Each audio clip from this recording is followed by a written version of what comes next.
Hey, welcome back to God's Glory and Men's Real Stories. I'm your host, Robert Moore III, and I'm excited that you would join us today for another great episode. If you're new to this community, I want you to know that you matter here and your story matters to us, no matter what chapter you're in. So today, I want you to sit back with a community that cares about you in hopes that you feel God's love, as well as see God's glory in Men's Real Stories. So, my special guest today is a brother who is a naturally gifted writer and storyteller, who holds nothing back. And I'm happy to sit down with him today to see where God has taken his story in this season. So I want to welcome my brother, Michael Garcia, to the show. Thank you, Rob. Thank you for having me. Yeah, no, thank you so much for sitting down today with me and taking the time out. It's my pleasure, man. Yeah. So let's jump right in. I'm going to have you introduce yourself to my audience. You sure? Yes. They would love they love to know who I'm sitting across from. It helps them connect with you. All right. Well, let me just begin by saying thank you for the opportunity. Thank you for the platform that you're giving men to share their stories. My name is Michael Garcia. I'm a simple dude from the Bronx. Born and raised in New York City. Been living in Charlotte now for about 21 years. There are many different titles that I go by. I used to be in the financial services sector. I am a sports addict. I'm a coach, former athlete as well. And now I've segued out of financial services, out of that life, into more of the creative space. I still have a day job because we need to have that day job. Right. But I am a poet, author, and now a playwright. I also mentor. I'm a certified life coach as well. So I do multiple things on top of being a husband, dad, granddad, and all of the above. Wow. So I feel even more privileged just sitting across from me right now, because with all those hats, it's like, a lot of times it's hard to find time to actually have the capacity to do these type of situations where you sit down with people and share yourself more with people when you shared yourself so much already. So where does that take you nowadays? Like, what does that look like in your life, and how has that what becomes like more of a priority? Do you ever find yourself having to like pick and choose? No, because I've been very adept at compartmentalizing. I've been able to do it in my personal life and my career, merging the two. I believe heavily in work-life balance, so I'm able to do that, and my family understands the path that we're on now is one where we're reaching the masses through art. We're being creative with the words that I write, and that has led me to this space, and we'll talk about it a little later, the play that I wrote, right? That allows me to minister through word, minister through poetry, minister through stage play.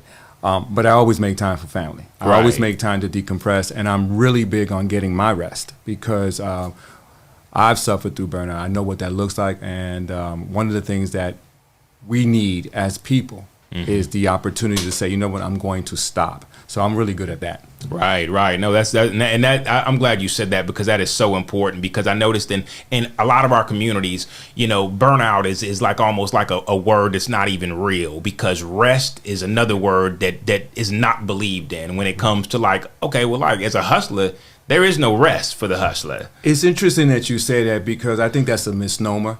I think when we talk about, we use these phrases in our community, right? The grind, I'm a hustler and all that. Well, are you doing busy work, or are you doing work that's productive? I come from a discipline where there's some project management to it. There's some technologies that are involved in what I do. And one of those things is you want to eliminate waste. And if you're doing just busy work, that's activity and may look good on the surface, but what are you accomplishing? I like to be efficient.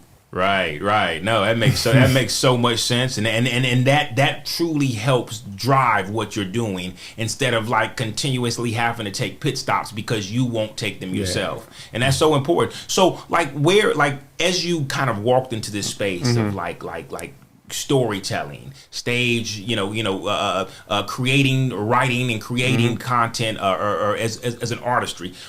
What kind of like bridged you into that? What took you from what you're doing previously to now? Well, the funny thing about that is that I was always a creative. I was always a closet creative. I always had the knack and the ability to be a natural storyteller, gifted writer. But my generation, my age group, we were taught to get a job, get that gold watch after 25, 30 years, right?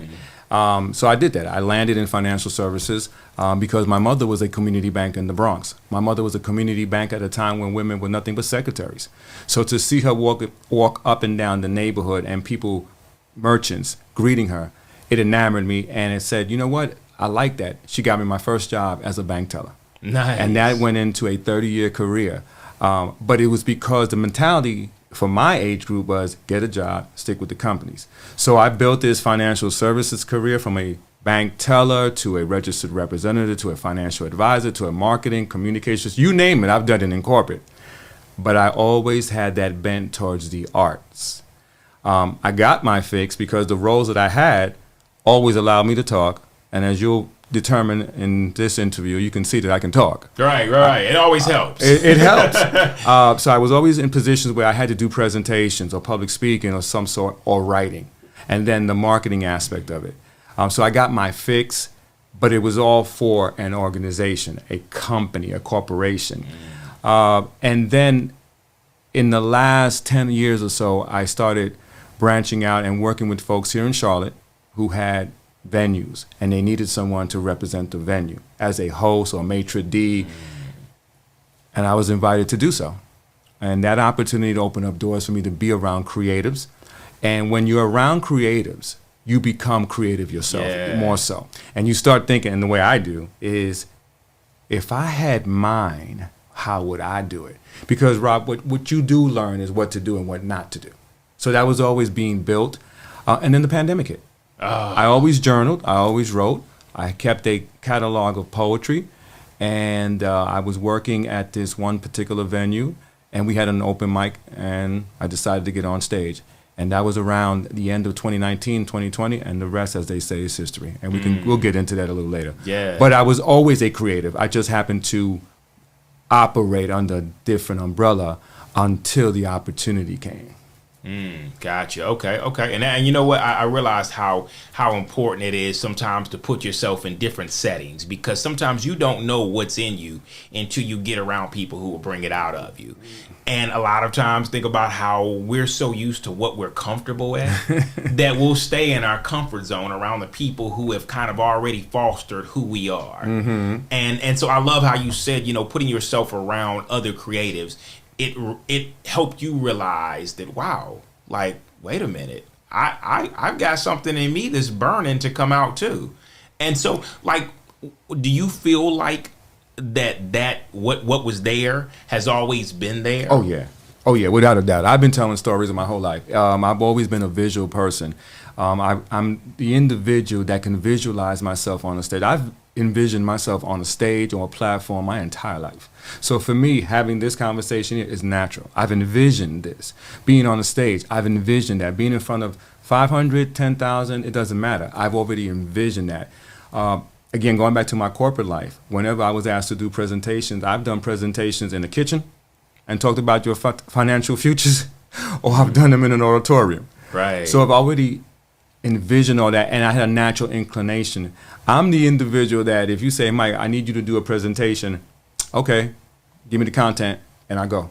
Right. So it's always been a natural thing, and it is a blessing because it is one of the gifts. And when we have these gifts, we have to figure out how to use those gifts, how to give them back and utilize them. And I believe that we don't need to be shy that we have these gifts. I know I'm a natural storyteller. I know that I can present myself. I know that I can write. Those are the things that I know I'm naturally gifted at.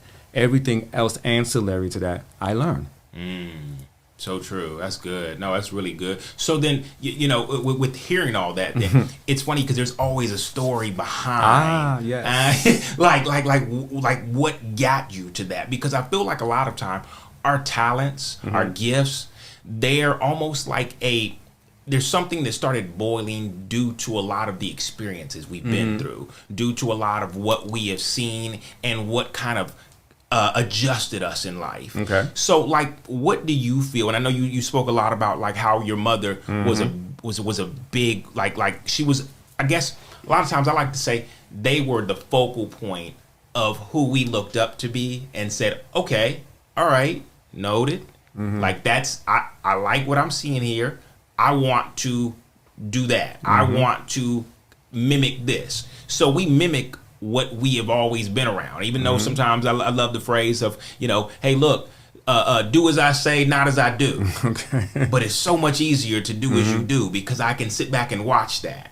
Right. Where listening to you say, hey, look, don't do this. So that doesn't always capsulize. So what was it, in your upbringing, what was it that really kind of like allowed you to experience things that kind of set a tone for like, okay, wow, I didn't see that. Okay. But that helped me. Well, I will tell you, a few moments ago, I mentioned we learned what to do and what not to do. I grew up in a household that was all women.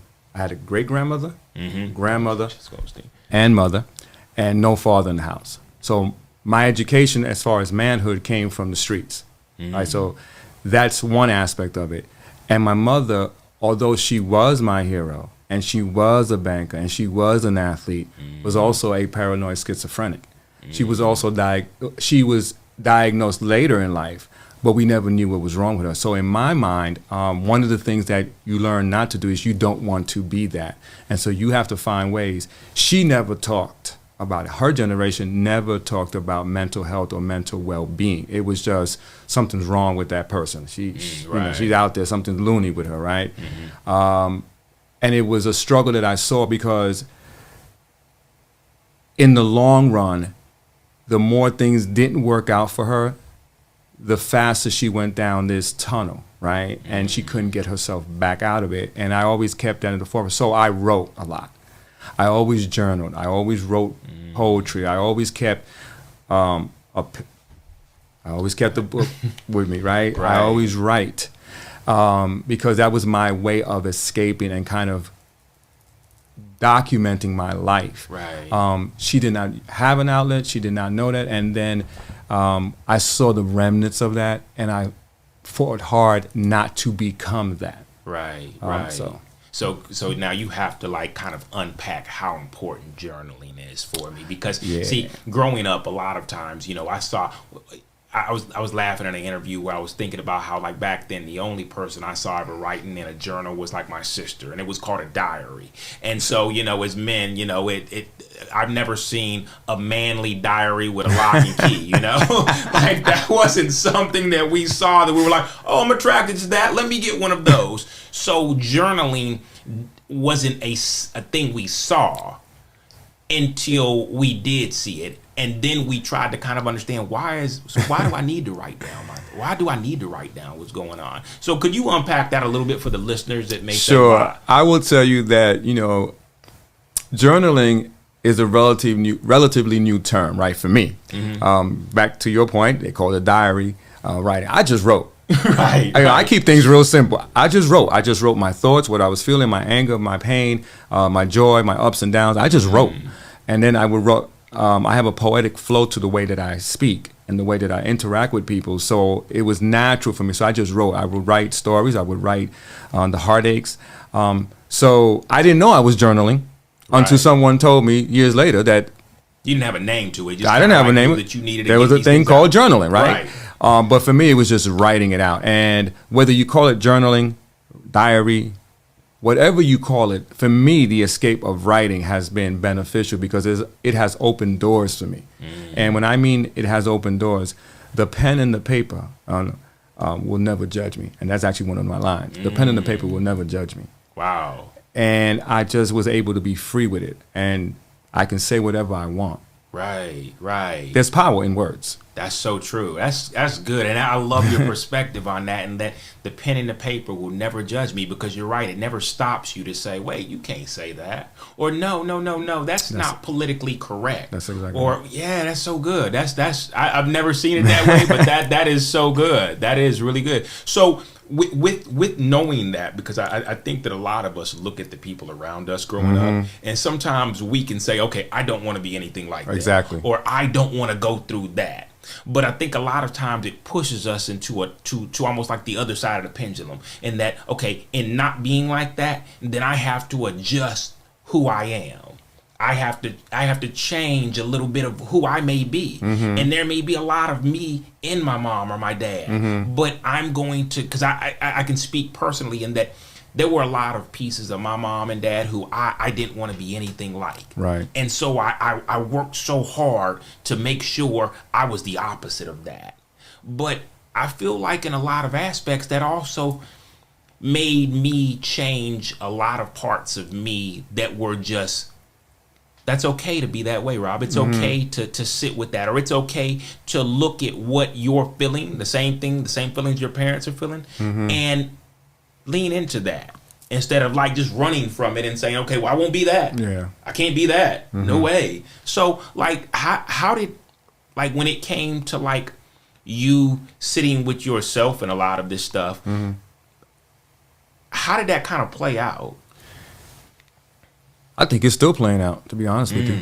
I'm a man of a certain age, and I believe that a lot of this is playing out because now I'm more receptive and open to what I know more about myself now, right? You don't know what you're going through when you're going through. You don't know what you're experiencing while you're experiencing until after you come past it. And, you know, my mother's passed away several years ago, and I sit back now and wish that she was here so that she can see this side. My mother always asked me, what do you want to be when you grow up? And I would tell her, I don't know. And it would frustrate her.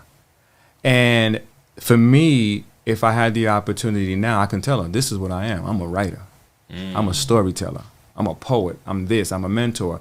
And those things that I didn't know were in me until afterwards. So from the perspective of the watching the adults, right, the parents, you don't know because you're just trying to grow. Right. You're just trying to make it. You think that you know more than they do.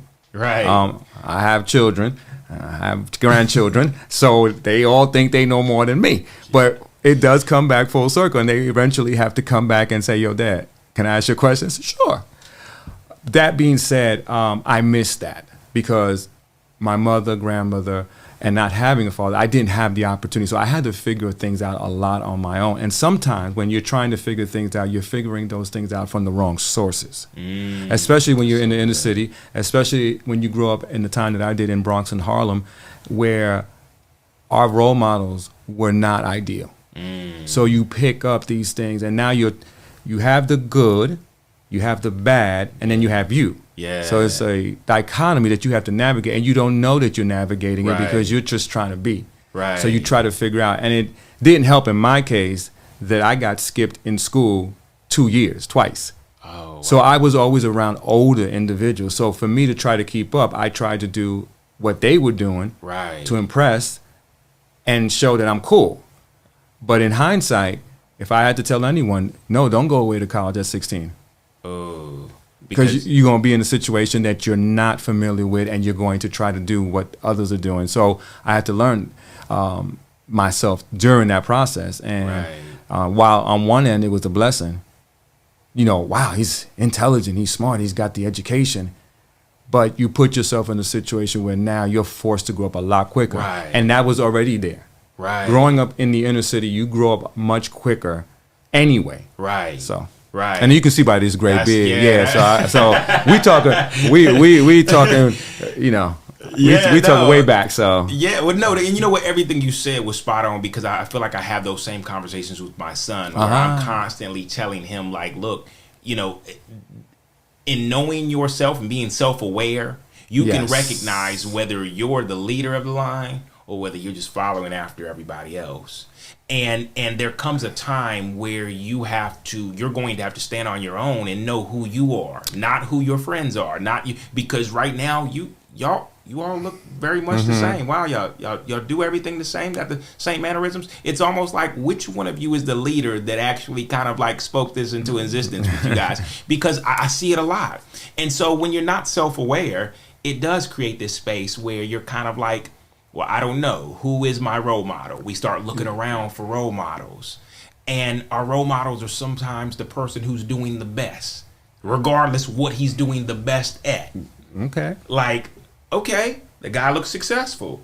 It may not be legal. It may not be good, but I needed somebody to look up to. And that's as far as my block goes. That's who's there. And that is exactly. I'm going to... And that is exactly what happens. I will tell you this, the one thing that as I'm listening to you, right, and you're asking the questions, but you're always also uncovering things. One of the things that I will tell you that I knew from a very early age is I was never afraid to tell people I'm not doing that, though. So part of me, yes, tagged along. But part of me always decided to take a stand. Malcolm X let us know that if you don't stand for something, you'll fall for anything. There it is. I was never afraid to take a stand. And to this day, I will take a stand when I believe that I need to. And that in this current environment means for me that there are opportunities that people present that they think are opportunities, but it may not be an opportunity for me. And I'm okay with saying no. I knew that early on. Right. I didn't know how to manage it. I didn't know how to dispense it fully. But now as a full-blown man, I do know how to. So there are opportunities that come my way that I just tell people, nah, that's not for me. Right. That's good. No, that's really good. So then, it's funny because I know a lot of times in the inner city, being, I won't say I was from the inner city, I'm from Charlotte. And so living here and growing up in a as you could say, an area where a lot of people gravitate to the fact that there's fast money out here. There's different things for us. What are we going to choose? What are we going to do? I want to look that way. How do you feel like, and when did you have an impression, especially when it comes to like your own, I know you got to a point with your mental health where it made a huge impression on you. But what about your spiritual health? How did that play a part in your life? Well, I'll go back to the beginning.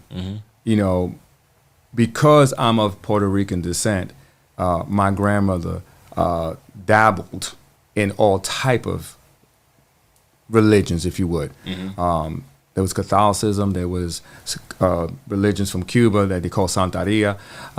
There was all type of stuff, but I was never religious. Okay. And since we're talking about that, for me, the only reason that I even learned about God or the Lord was I was chasing tail. I was chasing after a young lady.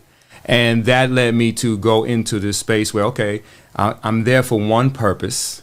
Right. But the more I was around the word, the more I was around the choir, the more I was around the singing and the preaching, ultimately, there was a change in my heart. Right. So for me, there was no real religious upbringing. It was by design that I was chasing one thing and I was caught up in it. Wow. Yeah, exactly. Now, along the journey, you go up and down. Right. You vacillate. I've evolved. There used to be a time that I was in ministries where if you breathed the wrong way, you were going to hell. Right? Yes. I've been there. Yeah. I've been in that. Right. I've been there. I've been on the other side where, well, what y'all doing in the back drinking? I've been in that side. You know what I'm saying? So I've seen anything and everything. Yeah. But where I'm at now is a place of understanding more of, I was always a scholar. I was always a reader. I always understood. I was able to teach and do all of those things, prison ministry, street corner ministries. And I will tell you, the street corner on 125th is different than the street corner in Charlotte. I will tell you that. Okay. Because you mentioned that, you're in the city, there's a little different. I can believe it. But it was by happenstance. And I think what I've learned, there's an evolution to this thing, right? I'll give you a great example, the play I wrote.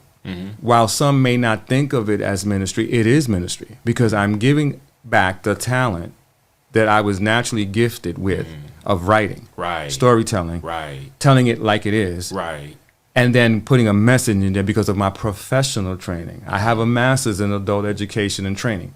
So when I couple all of these elements together, what happens is you get a story with a message, with a call to action. Right. So, and I give it back to God. I say, you use these words. It may not feel nice. It may not sound nice. Right. But if you're trying to rescue someone who is drowning, do they care what color the preserver look like? That's so good because you're right. It doesn't even matter. I don't even remember what color it was. I just remember that I grabbed hold of it and it saved my life. That is so good. Yeah. So that's where I'm at. And, I've been, I will tell you that I have seen a lot when it comes to this thing we call church and ministry and all that behind the scenes. And I do make reference to it in the play. Okay. And I won't go into too much detail, but I will say that if you're going to write a story, if I'm going to write a story, right, and I'm going to tell the truth, I'm going to tell the truth and the whole truth. So there is segments in the play where I'm going at the church. I'm Right. going at corporate. Right. I'm going at why our kids have to chase the fast money. Right. Right. Things of that sort, and what the consequences of that could look like, because we cannot sugarcoat the truth. So right, yes, no, and you're so right about that, because you're right. There are a lot of aspects where, in the search for community, whether it be in our work community, in the church community, a lot of times there are certain communities that can poison us just as much as us staying in the street, and there are a lot of things that look good, or we believe that they are good because of the name that's put on it. Whether it be a job or it be a ministry, the church, religion. And religion can sometimes be spun in a way to where you're like, I expected to walk in here and be accepted for myself. I expected to come in here and see people who were living a life of righteousness that I could seek after, so I could look up to something outside of what I've been doing. And I totally understand that we are all imperfect. Yeah. But a lot of times we're shepherded by people who have a way of saying, I could probably use the shepherd. I could probably be shepherd better myself, but I'm going to do my best to lead this flock the way I'm living right now. And sometimes there's a moment where I think we all need to have that self-awareness to say, you know what? I don't know mentally, emotionally, spiritually, if I'm in a space to do this, because as you kind of referenced earlier, I've seen things where it's like that didn't quite seem like what I expected from this. And then there's the other side where it's like the fear tactic of, if you don't do that right, you're going to hell. And it's like, whoa. Yeah.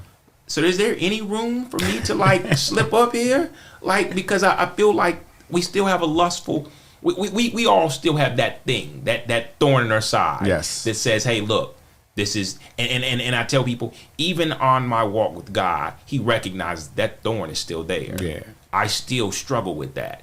But even in the midst of that, he's giving me grace to say, even in struggling, I appreciate that you at least attempt to surrender your flesh to me on a daily basis to realize what I want to do through you, through this ministry, you know, through your ministry in different ways, to where it's like, yeah, I appreciate you at least knowing that I'm not going to be perfect and you still love me, and that relationship is intact, even if it's not intact with the church.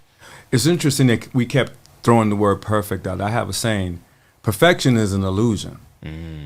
I'm an imperfect man that is beautiful in all his imperfections.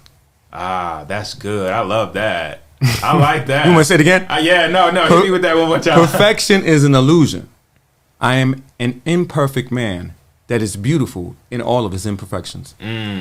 That's good. That's good. That should, you know, I tell people, everybody has, like, you know how you go into a business and you see their purpose statement on the wall. Yes.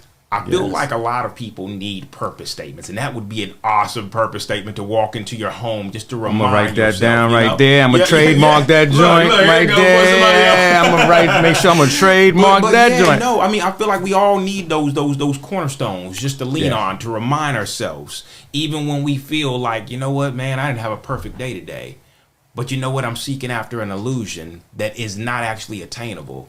And so if I can recognize that that's not attainable, then I can still find comfort in knowing that I'm not going to be perfect, and that's okay. And let me give you the other side of that coin, if I may. Okay, yeah. The other side of that coin is we wait for the perfect time. I'm going to do this right when the timing is right. Wow. I got to wait for the perfect time. Wow. You keep waiting for the perfect time, you'll never get anything done. Yeah, you stung a lot of us on that one, because you're right. You're right. If you continue to wait, there's no such thing. Because if we live in an imperfect world and we're imperfect beings, well, then tell me, how could we logically have a perfect time? Right.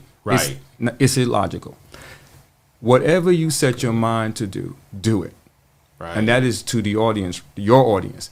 Whatever you have in your heart to do, go ahead and do it.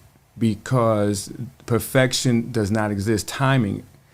Now, does it require planning and organization and management? Yes.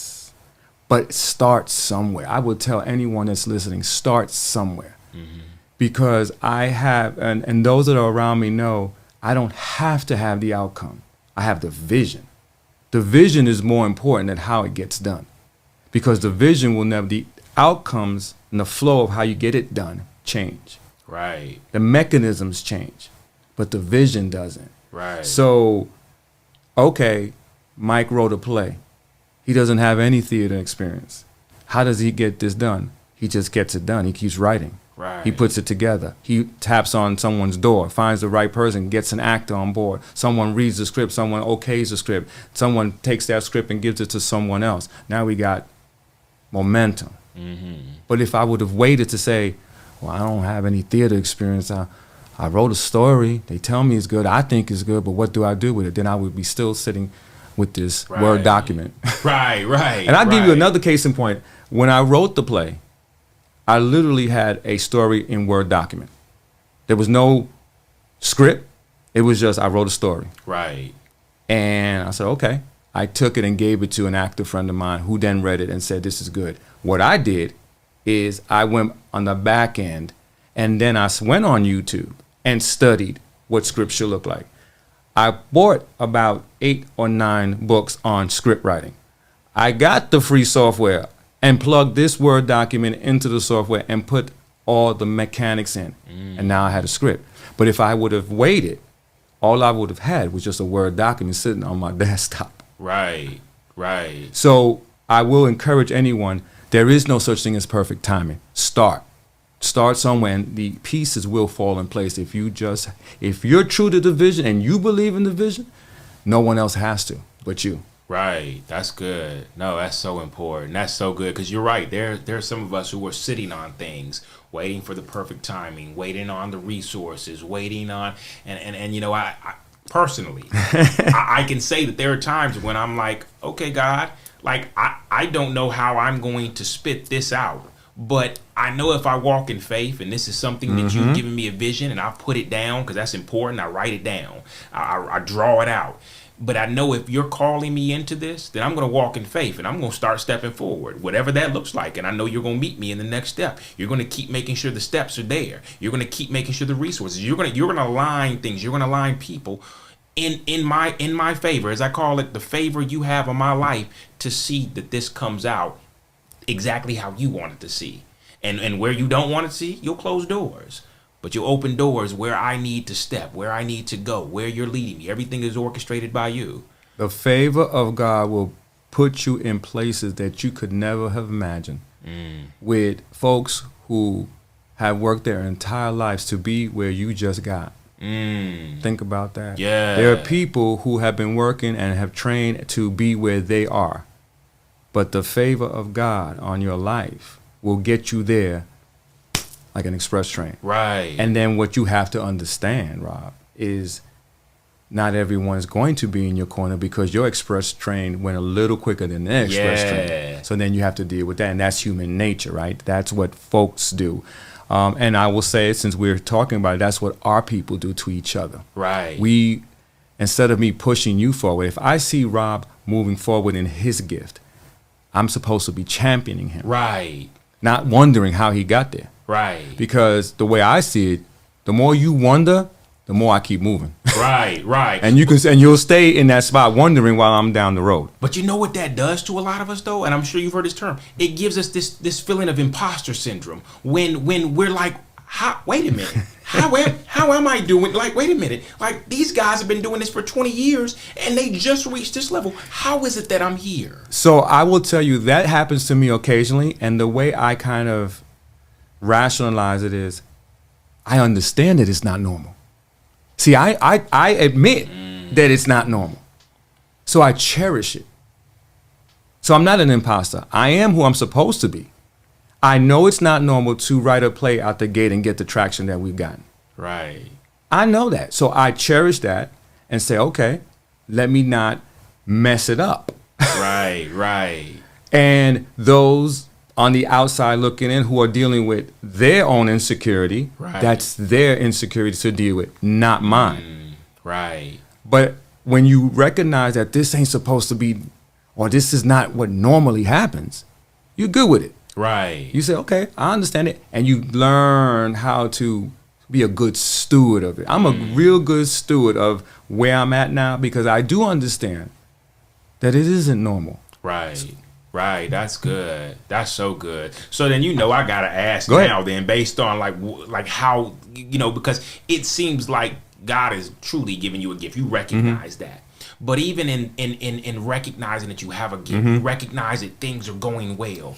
We still struggle with things, and so as when you telling me about all the different hats you wear right now, what is one of your biggest struggles that you deal with now in the midst of all of this that you say, it's funny, sometimes I feel alone in this struggle, but I recognize that this struggle is not new under the sun. There is an insecurity. There is an insecurity. It's almost like when you accept a position in an organization and you weren't trained for that position, but you got to do the work, right? You always feel as though someone's going to call you out and because you didn't have that particular training.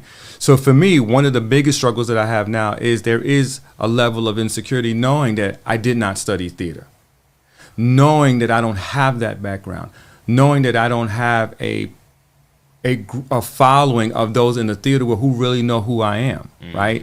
People see the activity, they see on the outside, they understand that, wow, this thing is so, but there's an insecurity because I'm always having to prove myself. Now, the way I flip that around is I have to work twice as hard. And as a man of color, I've been working twice as hard my whole life just to be on the same level as my colleagues in the corporate space. So it's nothing new for me. Right. So my insecurity gets turned on the other side because I have to work hard because no one knows who I am. And let me go back a step. When you consider the fact that I've never taken a writing class in my life, I've never had to take a writing course. That's where I take the insecurity and say, I'm just gifted. Right. And you have to thine own self be true. Right. And say, you know what? That's a gift. I'm good with it. Now, how do I package all of this and make it part of who my brand is, right? Yeah. That is part of my brand. So when I tell my story, I tell it from that perspective. I've never taken a writing class in my life. Right, right. So it's almost like, and I'm sorry because I don't know if all of you have seen 8 Mile, but that last scene when he says, you know what? I did live in a trailer home. I am white trash. Right. And you acknowledge that. Right.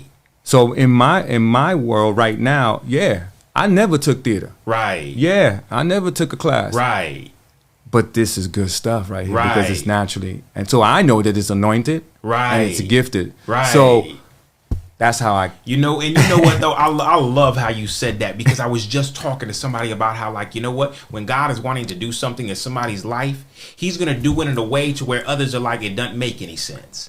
There's no way that could have happened. There is no way that this guy who has never had all these prerequisites can do what we're doing regularly. Yeah. And so in that, people are starting to question, like, well, how? Why? And that is the question. As instead of, and I hate, these are the terms that are out there, instead of being a hater and a naysayer, the question should be, well, what is that person doing that I need to learn? Because there's something that you may be able to learn from me. Maybe all my years in corporate help. Maybe my project management skills. Maybe my public relations, communication skills bode well for what I'm doing. Maybe I can teach you, right? Right. Maybe I can teach the creatives this stuff, as opposed to like what you mentioned. There's no way, man. There's no way, dude. You had to cheat the system. Who do you know? Right. What have you done? And it's like a lot of times as I tell people, man, if you only knew my God and what he can do in your life, like what he could do, and understand I'm not telling you he's going to give you the same script I have, because understand, exactly. God has written a different story. He's given all of us different gifts. The question is, what is his plan? Right. Aside from what plan do you have that you want him just to bless? God, I want to be a singer, but that clearly was not your gift. But yet you want him to make that your gift so you can do what you want to do and want him to go ahead and keep the party going. And you know what, Ross? Sometimes God will put people in your life. My wife will tell everybody, even if I said I wanted to be a singer, she'll tell you, no, that's not your gift. Right. right. And you know what, though? Sometimes the people that are closest to us are sometimes the ones that God uses to say, let me remind him what is his and what's not his. Yeah. I love how people would, and you like, you just hating. No, I love you. So I'm telling you from a space of love that is not your gift. Yeah, I think I have found this journey fascinating for me in the last year and a half since the play was written, and I've gone through the channels because I never stop moving forward. I don't need to know all the answers. I keep moving the ball down the field. I see it in your office, here in your studio. You have a football helmet of a team here that I'm not a fan of particularly, but since I live in this region, I might as well root for them because the better they do, the better we all do. Exactly. That being said, go Panthers. He said it, not I. But that being said, sometimes you just got to keep moving the ball down the field. Right. And in life, with whatever endeavor you have, just keep the ball moving. Right. Get it 3 yards here, 4 yards here. Guess what? 3 more yards, that's a first down. You go 3 more, 4 more, 5, another first down. And it gets to me that simple. I just need to keep moving the ball down the field and understand that some drives stall. And you have to recognize when the drive stalls, okay, you punt, you go on defense, and then you go back on offense when it's time to get back on offense. Right. That is how I keep it simple. Just keep moving the ball. If it stalls, you start again. We have to learn how to pivot. Ooh, that's good. Yeah, we have to learn how to pivot. But you know what though? A lot of times our pivots are stuck in what either is comfortable or what is unknown. True. Okay. It is true, and for most people, that is something that impacts them. I'm always stretching myself. Again, I mentioned my background earlier about the learning and development space. I'm a lifelong learner. I'm going to be a lifelong learner. Right. I'm always going to be learning. I'm always going to be teaching as well. So when you combine those two aspects, I'm not afraid to challenge myself. I'm not afraid to say, okay, you know what? I thought I had someone that was going to direct the play, but they didn't think much of me. And guess what? I'll direct it myself. And that's another feather in my cap. Right. I won't wait for somebody else. I will never wait for someone to do for me what I can figure out or do for myself. That's good.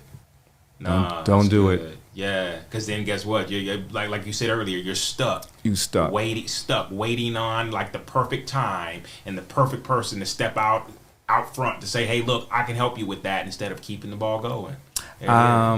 Yeah, I have many different sayings, but I can show you better than I can tell you. That's one of my favorites. I can show you better than I can tell you. And what me in trouble a number of times. that too. But I will say, all jokes aside, right. In today's world, there's nothing that if we want to know, we can't learn. So true. Information is only useful if you know how to apply it. We talk about information as power. No, information that is used correctly is powerful, right? You have to learn and then learn how to apply information. I will study. I will buy those books, like I told you before, on Amazon and read these books that at first glance, like, what am I doing? Right. But I'm reading the structure of a play. I'm reading the history of Aristotle. I'm reading how a play became. So I put the work in. Right. It's no different than Kobe or MJ or the greats, right? They put the work in when people are not seeing them. Right. So when they get on the court and they make that shot fading away from the right baseline, it's not an accident. Right. They worked on that shot. Right. You're right, because you're right. We all sit there and be like, yo, that was a lucky shot.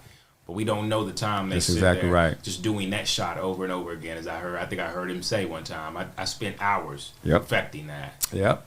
That's good. That's so good. That's awesome. No, that's really good. So for any men Sure. or women who are listening right now and are just like, okay, so like, how can I?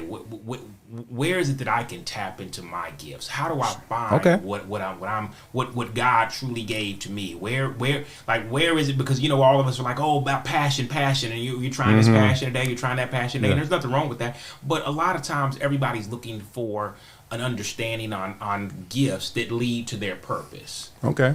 And I'm curious your perspective on that. My perspective is that you know what you're gifted at. You know what your natural inclinations are. You may not categorize it as a gift. You may not categorize it as a talent, but it's already there. So, for example, let's say in Sunday school, you're good with the kids and you're always the one that's organizing the kids, right? well, then you have a heart for children. Right. And that could be one of those, right? Right. If every time at work that there is a situation, your colleagues come to you, then maybe your gift is encouragement. Right? Yeah. If you are the person that in the household where everything is going haywire and then you have to step in and be the referee, then you're the peacemaker. Maybe Right. that is your gift. So your gifts are there. You have to just identify them as such. We look at gifts in this big, this big boom and this big. Your gifts can be very subtle, and you're talented in that. My wife has a gift of counseling, and she has this bent and leaning towards helping others. She may not call it a gift, but that's what her life's journey has been. Right. She's been always helping people. The career she's chosen has her helping individuals. She has a counseling spirit, so that gift has always been there. On the surface, you may not see it, right? You may not categorize it or identify it as such. I would say that what your natural inclinations are, that is the beginnings of you identifying your gift. Right. But see, there's so many people that'll hear that and say, yeah, but I think I know what mine is, but mine doesn't pay well, or it's not popular, or it's not. You need to stop right there. Okay. Don't chase money, chase your passion. Because if you chase, say it one more time. okay, all right, let me go real slow. Don't chase money, chase your passion. If you chase your passion, you'll be finding your purpose. And when you find your passion, your purpose, if money is what you want, you will get paid for what you are doing. Right. No, I agree with that. Matter of fact, I think I said one time that in our purpose, when you find what your purpose is, when you lean into what your gifts are and your purpose is, money will chase you based on your purpose. I totally agree with that. And it'll meet you where you're at based on what you didn't believe you could even do. I will tell this story. Okay. I won't. I will keep the names out of it to preserve the innocent, those that are not here. But I had a gift for painting. I like residential painting. Okay. I don't do it as much anymore because I just physically can't do it, and I don't have the time for it. But I would do kitchens and living rooms and people's homes, and I would paint for neighbors. And there was an opportunity, maybe about 5 years ago, to do a retired NFL football player's home. And the long and short of it was he left me in that home with one of his relatives. And our interaction wasn't smooth. Okay. And I called this individual and said, hey, man, I'm not going to do your house. I'm not going to even do that room. And he asked why. I said, because you all have already told me that you won't be there, that you're going to leave me with this particular individual. And I can tell you now, I will leave your home half painted. So I walked away of a potential $100,000 or more job because I knew that it wasn't the right fit for me. You got to be able to say to yourself, I will walk away from that. And I've done that a number of times in my life. I have walked away from opportunities, like I mentioned earlier, but it wasn't the right fit for me. Right. And I knew how it was going to go down. Again, I'm nice, I'm smooth now, I got this nice look on and all, but I am from the Bronx, and every now and then that will come out. And I told them, I said, before I put a coat of paint on your wall, I'm going to tell you right now, I'm just going to get my stuff. It's not going to happen. Right. Not even worth the money, man. Nah. Wow. No, and you know what? And that is something that a lot of people don't have. Don't have the desire to see the importance of what situations will do to them outside of the money. Oh, you know what? I can take this. I mean, with that much money, I can see past how this, but it's like, you're putting yourself in a situation where it's going to be bigger than money. You're now putting yourself in a situation where you're going to mentally, emotionally, maybe even physically hurt yourself. Rob, I know we deep on this program here. I know you got a nice smile and you got the nice T-shirt and we got all this stuff here. But I'm going to tell it like it is. You're not going to talk to me crazy. Right. Or anyone in your household. Because that's what, and because you have to know yourself. Right. And you put yourself in a situation where this can go really bad. So I avoid that. I let people know.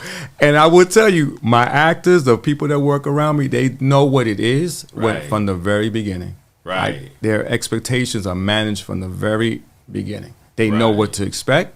They know what my expectations are. They know what I won't tolerate.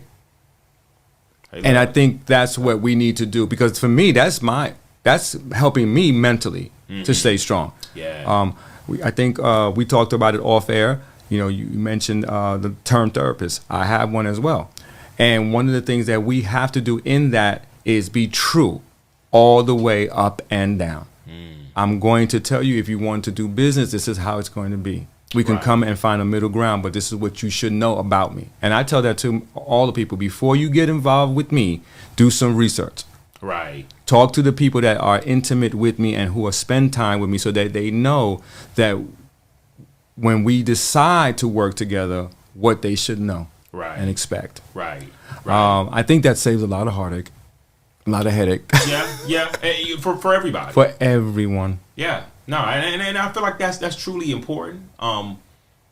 As I sit here, I'm thinking about like certain situations. That's so crazy how literally, as you're listening to people's stories, it triggers moments where you're sitting there like, yes, you are so right, because there have definitely been relationships that I foresaw going maybe the long haul, but because of how there were moments where, wait a minute, like, is this happening right now? And now you look back and you say, wow, like I could have just ate that. I could have taken that. I could have moved on and forgave, which I was going to do anyway. Right. But sometimes you have to forgive that person and then say, you know what? In forgiveness, now I'm going to put a boundary in place now that keeps you outside of the box of my love for myself. I love me, and because I care about me, I see that there are moments where your love for me is not like the love I have for myself. And so I love you from a distance now. I forgive you, and I'm going to move in this direction now. I will say that a part of this journey with mental health and protecting your mental health, your mental well-being, you have to set boundaries. People need to understand what you are good with and what you won't allow. And I think the term boundary has been inserted into our vernacular when it comes to mental health over the last 20, 25 years or so. We didn't know it to be a boundary back then. We just but it is necessary for your well-being to establish those boundaries and let people know that this is the line. Yeah. And I have found that to be beneficial in my life. Yeah, no, and that's true. But I would say that a lot of times I've learned that a lot of people have struggles setting those boundaries because they haven't done the work to understand why boundaries scare them. That's a good point. I do agree with that. And speaking of that, one of the things that we espouse wholeheartedly in the play and in talking with the audience is you need to do something, right? And for everyone, and we'll take the play specifically, you just don't sit in a theater and watch this particular play. And by the way, the play is called Stuff Inside My Head. We didn't even talk about that yet, but we'll talk about that later. But that being said, you don't sit in the theater, experience the way I've crafted this piece, and leave and say, okay, that was a nice performance. Because of my background, there is a call to action, and that call to action will be different for every individual. That something will be different, right? It could be calling a therapist. It could be apologizing to a loved one. It could be confessing something. It could be repenting. Whatever your something is, there has to be a call to action. And we encourage people to figure out what that something is. And hopefully, and we've heard the feedback where people have made that call through EAP, through contacts, through their therapists, their friends. They've gone and taken the next step. To me, that is the blessing of what we're doing through theater. Right. That people are doing something. Right. That they're looking at what we're doing on that stage and saying, wow, it brought back so much pain for me. I didn't realize. I had a close friend who attended the premiere in March. He and I grew up together, and we lived in Harlem together for many, many years. I knew the story of his family member. There were some references in the play that reminded him of those stories, and he, after all these years, said to me at the end, he said, I had not thought about that in over 30 years. but you reminded me, and I have to deal with it. And that to me was a blessing. Yeah. No, that's and it's sometimes it's funny how those situations make it almost like an additional reason. Like there's some people who are like, you know what, if nothing ever else comes from this, that right there was one of those moments where it's like that was worth every moment, every hour, every time spent of just the blood and sweat that went into this play. That was it. That felt good. And Rob, we mentioned this way back in this conversation. We talked about purpose. We talked about achievements, basically. Mm-hmm. We talked about money. And I will be really upfront with the audience. Some people desire for their plays to be on Broadway. That's their goal. That's their passion. Mm-hmm. That's not mine. If it happens, okay. Right. My purpose, my passion is that people's lives are changed. One performance at a time. Right. And if it makes it to Broadway, fine, that's great. But that's not the end all be all. And knowing that for me is liberating. Right. Right. I can do this play in a community center, right, in a church, in a theater, in a coliseum. It doesn't matter to me as long as people's lives are changed.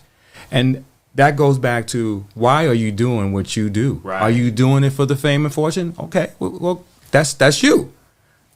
I don't have that, so my agenda is different. Right. No, and that's good. And you know what? It brings it full circle back to even like ministry. Yes. Like you said before, think about how often you go into a church that is all about transforming lives. Right. It's all about that transformation. And a lot of times we think of things from I need a spiritual transformation. But sometimes you need that spiritual transformation with that mental transformation. Yes. Oh, because yes. I've learned that my transformations happen at the same time. My walks were intertwined. I realized just as much as I needed God, I needed to not be the person I had been. I realized that I had come to the end of the rope. And so when I hit that dead end, there was a call out for God because I was done living. I didn't want to do this. But I knew it was bigger than just, well, you got to pray more, which is what I heard all my life. And so even in that, I knew that God needed me to sit in with somebody else and him. Yeah. And that's exactly how my journey started, sitting in therapy with God. Sitting in there where I realized that things had to change, and who I had been, I had lost track of my true identity. But God had never lost track of my true identity. And it was in those moments where I'm like, you know what? I'm so far gone from the person I was. I don't remember what happened. Wow. I don't remember who he was. But God was like, I never forgot. And I've already dug this up for you. So when you look over, you can realize that's why I've been doing that. That's what happened. That broke me. That told me I wasn't safe being who I was anymore. That told me, my inner child, that he had to go ahead and abandon ship. He had to give up who I had been and who I was truly meant to be. And so, like in those moments, I realized how important my mental and my spiritual health were coupled together. They go hand in hand. They do. And they work together. You don't have to choose one or the other. And you laugh because you know it's true. That is true. You've heard they people work say, in tandem. You got to choose. Well, the church doesn't do that. That seems a lot like witchcraft, but we pray about those things and we pray those things away. But God's like, but imagine if I just took it from you. Do you know that you're never healed? Healing is a journey that you are on till you die. So if I take that from you, what you gonna do when the next thing comes and that family member comes and does that thing to you, or that child breaks your heart? You gonna expect me to pray? You gonna pray away everything? No, this is a process. I am beginning to see a shift in the quote unquote church where there's a little bit more acceptance of therapists, which is good. Yes. Again, the age difference, right? Right. For my age group, it is a harder sell because they weren't brought up that way. For the younger generations, now what you're starting to see is they have more of an acknowledgement of going to a therapist or getting the help they need. The danger for me that I've seen, again, I'm not a professional therapist whatsoever or mental health specialist, but I just happen to be observant. Right. Is that now, because we have so much information, everything is something.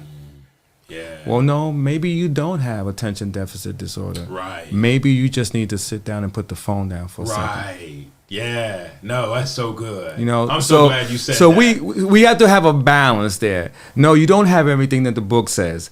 Just put the phone down. Right. And do your schoolwork. Right. You know. And again, I'm not discounting diagnosed right. ailments, but at the same time, there's so much more information now that's being poured out that never ends, right? Right.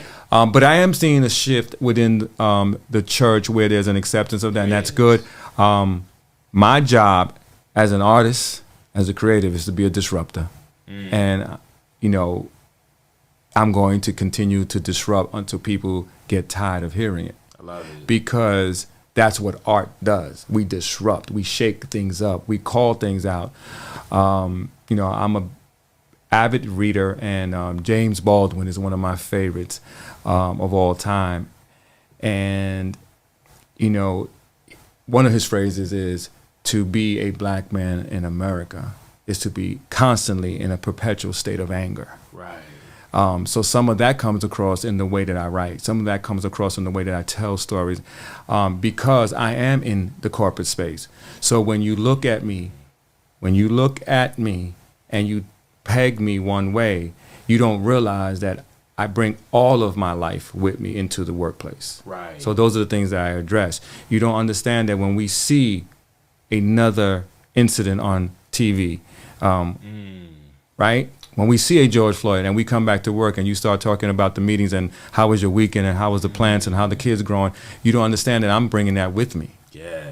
So those are the things that I try to identify, that when you talk about the trauma that men of color experience, it's just not, oh, he's diagnosed this way. No, there's everything.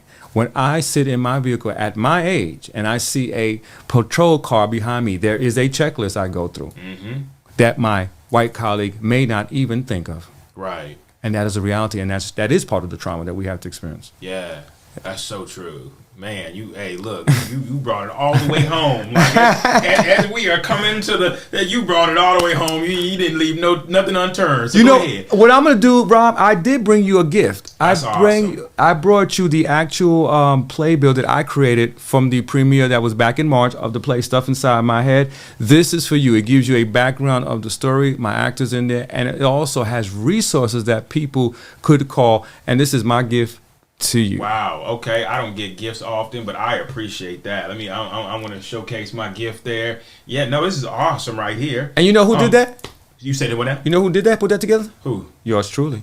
Oh. Okay. Look at this. I put my own playbill together. Hey, look, a man, like he said, a man with a million hats, and he is not too big in his hat to put together. This is nice. I appreciate this. This is definitely gonna go on my bookcase right back over there behind my setup for my online podcast. So I appreciate that. Even has my brother Jay in here. I love that.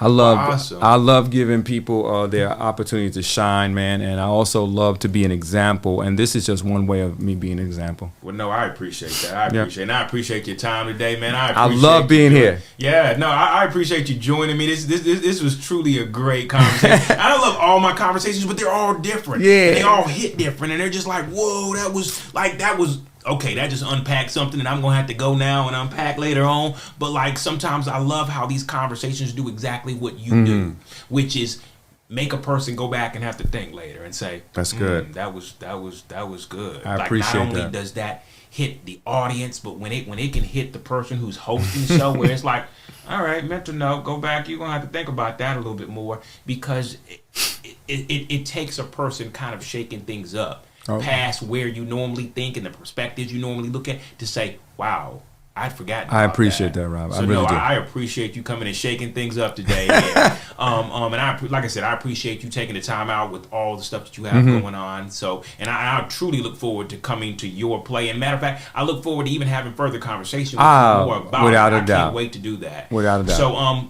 hey, I thank everybody for coming today. I thank everybody for listening today. truly great, awesome conversation with my brother Michael. I'm going to put all his information in definitely in the captions down in the bottom, so you can really tap in with what he's doing, see where his plays are, see where he's doing different things, whether it be just showing up at a Barnes and Noble so you can pick his mind or whatever the case may be. Hopefully you can kind of tap in with what he's doing and really see the good work that he's doing in the communities. I thank you guys for showing up. I thank you guys for listening. Look forward to another episode with you guys. All right? Be blessed. Later. We appreciate you listening today and hope that if you enjoyed this episode, you'll like and subscribe and also listen to past episodes. We hope to bring you great future content as well. Please comment your thoughts on this episode as well as leave any prayer requests below so that this community can pray alongside you. Also, don't forget to follow us on Instagram, Twitter, TikTok, and Facebook at God's Glory and Israel Stories. Brothers, we understand how the thoughts of even facing your own past and current story and the pain and hurt that come along with this is no easy task. But you're not alone, as you hear in these episodes. Nor has God forgotten you or left your side, as he's in it with you, fighting alongside you through the storms of life. He loves and has already forgiven you, no matter what you have done, and he wants a relationship with you. Your healing, freedom, and growth are important to God and to us as well. Maybe you're considering giving up or need someone to talk to. Here are a few resources that exist that we hope can shine a light into that dark place you're in. The National Suicide Prevention Lifeline number is 1-800-273-8255. If you need support but are not in crisis, consider reaching out to a warm line with individuals who would love to talk with you.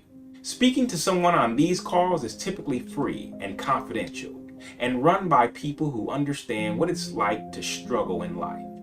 Find a local number by going to warmline.org.